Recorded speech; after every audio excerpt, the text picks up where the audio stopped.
चुनावी नतीजे महज आंकड़े नहीं होते, ये एक पहेली की तरह हैं। हर नंबर के पीछे छिपी है लोगों की आवाज, उनकी उम्मीदें, उनकी चिंताएं। आज हम प्रतापगढ़ के जनादेश की इसी पहेली को सुलझाएंगे और इसके गहरे मतलब को समझेंगे। किसी भी चुनाव को समझने के लिए पहले उस जमीन को समझना जरूरी है जहां वो वोट डाले जाते हैं। तो चलिए चलते हैं प्रतापगढ़। देखिए, ये राजस्थान के दिल में बसा है।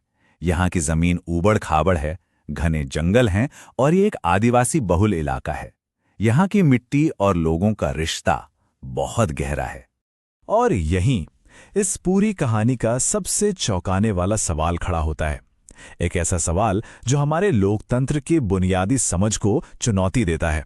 सवाल ये है कि आखिर ऐसा कैसे हो सकता है कि बहुसंख्यक वोटर चुनाव हार जाएं?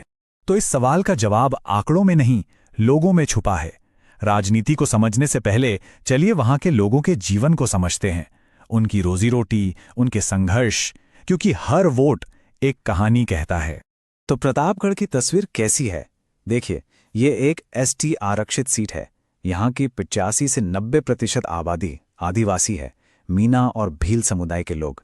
इनकी जिंदगी पूरी तरह से जमीन और मौसम पर निर्भर है। मक्के और दाल की खेती करते हैं, जिससे बस गुजारा होता है, और इसी वजह से यहाँ की आमदनी राज्य के औसत से भी काफी कम है। एक नाजुक संतुलन पर टिकी है जिंदगी। तो ऐसे में लोगों की सबसे बड़ी चिंताएं क्या हैं जो उन्हें हर दिन परेशान करती हैं? देखिए, सबसे ऊपर है पानी की किल्लत और सूखा, फिर आता है खेती का संकट और सिर पर बढ़ता कर्ज का बोझ।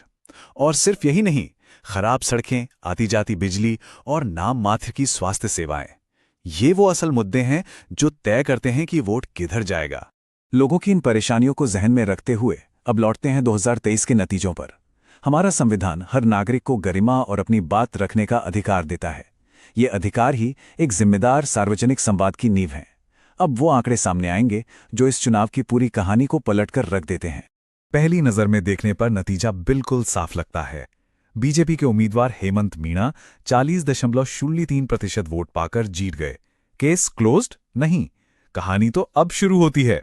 जरा इस पूरे वोट शेयर को देखिए। ये 40% सिर्फ आधी कहानी है। असल में वोट 3 हिस्सों में बंट गया। एक तरफ बीजेपी, दूसरी तरफ कांग्रेस और एक तीसरी नई और अहम ताकत भारत आदिवासी पार्टी यानी बैप। और अब सबसे चौंकाने वाला आंकड़ा, अगर कांग्रेस और बैप यानी दोनों विपक्षी पार्टियों के वोट जोड़ दिए जाएं तो यह आंकड़ा बनता है 56.9%। सोचिए, 56.9%। इसका मतलब साफ है, आधे से कहीं ज्यादा वोटर्स बदलाव चाहते थे। तो देखिए, ये कैसा विरोधाभास है। एक तरफ 56.9% जनता की इच्छा जो बदलाव चाहती थी, और दूसरी तरफ चुनावी नतीजा जहां 40% वोट पाने वाला उम्मीदवार जीत जाता है। बहुमत की आवाज साफ थी, लेकिन चुनावी गणित में वो आवाज कहीं खो गई। तो सवाल यह है कि ये वोट बटा क्यों? इसका जवाब किसी एक उम्मीदवार की हार जीत में नहीं है। जवाब छिपा है उस पूरे सिस्टम में, उन बड़ी ताकतों में जिन्होंने इस नतीजे को शक्ल दी। तो वो कौन से बड़े कारण थे? पहला, भारत आदिवासी पार्टी का जमीन से उठना। बैप ने एक अलग आदिवासी पहचान और गौरव की बात की जो लोगों से जुड़ी। दूसरा, बीजेपी की संगठित और संसाधनपूर्ण चुनावी मशीनरी जो एक होकर लड़ी। और तीसरा और सबसे अहम, विपक्षी वोट का 2 हिस्सों में बढ़ जाना, कांग्रेस और बैप के बीच। और कोई ये ना समझे कि प्रतापगढ़ के लोग राजनीति में दिलचस्पी नहीं लेते। जरा इन आंकड़ों को देखिए। पिछले 30 सालों में वोटिंग प्रतिशत लगातार बढ़ा है, 68% से बढ़कर लगभग 85% तक।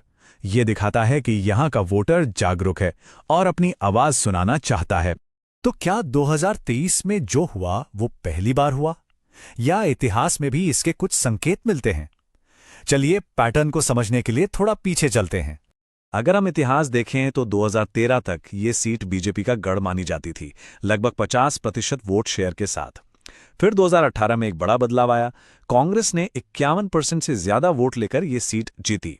और अब 2023 में देखिए, बीजेपी वापस तो आई, पर सिर्फ 40% वोट के साथ। मतलब जीत के बावजूद उनका समर्थन कम हुआ। तो ये पूरा इतिहास हमें एक सीधी सी बात बताता है, प्रतापगढ़ का वोटर किसी एक पार्टी से बंधा नहीं है। जब विपक्ष एक होकर लड़ता है तो जीतता है, और जब बंटकर लड़ता है तो हारता है। गणित बहुत सीधा है। तो हमने समस्या को समझा, उसके कारणों को जाना, लेकिन सिर्फ विश्लेषण काफी नहीं है।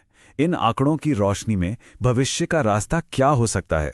एक ऐसा ब्लूप्रिंट जो इस बिखरे हुए जनादेश को एक जन केंद्रित शासन में बदल सके। इसके लिए एक 4 आयामी रणनीति की जरूरत है। इसे चतुर्मुख सिद्धांत कह सकते हैं। पहला चेहरा, पहुंच, यानी घर घर जाकर सीधे लोगों की सुनना। दूसरा, नैरेटिव, आदिवासी गौरव और एकता की एक सीधी सरल कहानी।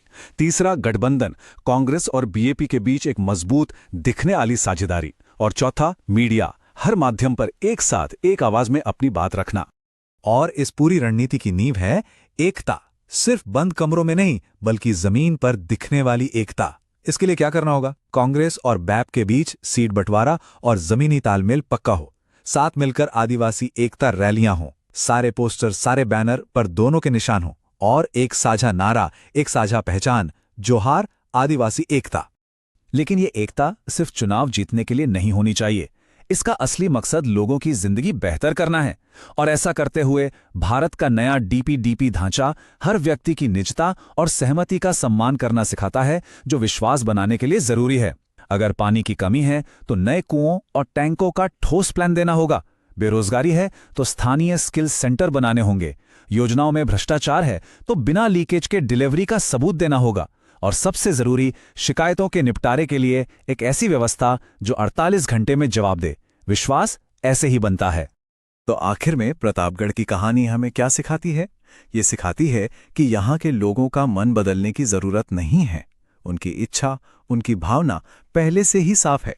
असली चुनौती तो एक ऐसी राजनीतिक व्यवस्था बनाने की है जो उनके भरोसे के काबिल हो। एक ऐसी संरचना जो उनकी आवाज को सच में सुन सके। अगर आप एक जन केंद्रित नेता बनना चाहते हैं और अपने निर्वाचन क्षेत्र का उत्थान करना चाहते हैं, तो blueprintstrategies.ai से mgr@blueprintstrategies.ai पर संपर्क करें या 80 4 20 40 1602 पर कॉल करें। राजनीति से परे एक उद्देश्य,